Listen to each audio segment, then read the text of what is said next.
Bonjour et bienvenue sur le plateau d'Innova Info. À l'heure de la construction écologique, la toiture végétalisée a le vent en poupe et pour en savoir plus, nous avons invité une spécialiste, Audrey Lemarié, paysagiste urbaniste. Bonjour Audrey. Bonjour Arnaud. Audrey, la toiture végétalisée commence à faire de plus en plus d'adeptes en France. Pourquoi cela ? À l'heure de la transition énergétique, où les bâtiments doivent démontrer une empreinte énergétique et environnementale plus performante, la conception de toitures végétalisées fait mouche en répondant aux cibles de la démarche HQE. C'est-à-dire ? Les toitures jardins ou toitures végétalisées améliorent le confort des bâtiments et font économiser de l'énergie été comme hiver. De plus, en humidifiant l'air ambiant par évapotranspiration, les plantes ont la faculté de réduire le phénomène d'îlot de chaleur urbain. Je ne suis pas un expert, mais les plantes ont bien la capacité de fixer le CO2, non ?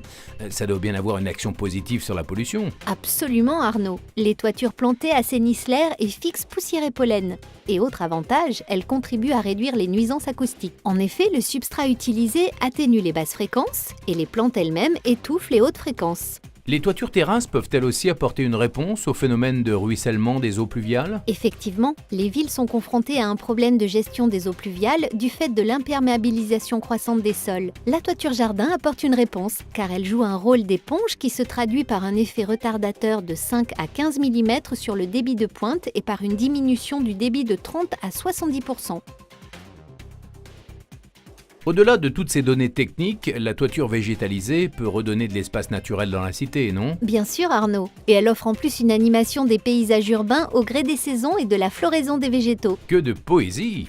Au fait, tout type de toit peut devenir jardin ? Oui, presque. Toutefois, il y a des règles à respecter selon le type de toiture végétalisée, intensive, semi-intensive ou extensive. Et donc, si je veux faire un jardin sur mon toit, je dois faire quoi ? Vous rentrez dans la catégorie des toitures jardin. L'élément porteur doit être du béton pour pouvoir supporter jusqu'à 1,5 tonne au mètre carré. L'important, c'est la pente et le support. Et d'une manière générale, je recommande de prévoir une dalle béton pour sa résistance, sa durabilité. C'est compliqué à mettre en place ? Il faut respecter 5 étapes incontournables. Mettre un isolant sur le support béton, installer un système d'étanchéité en fonction du type de végétaux choisi, poser une couche de drainage, une couche filtrante de sable et gravier, et enfin une couche de culture ou de substrat sur laquelle viendra se déposer les semis. Il faudra ensuite installer une zone stérile autour de la végétalisation pour assurer le système d'étanchéité.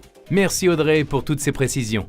Pour plus d'informations, vous pouvez nous retrouver sur le site innova.net.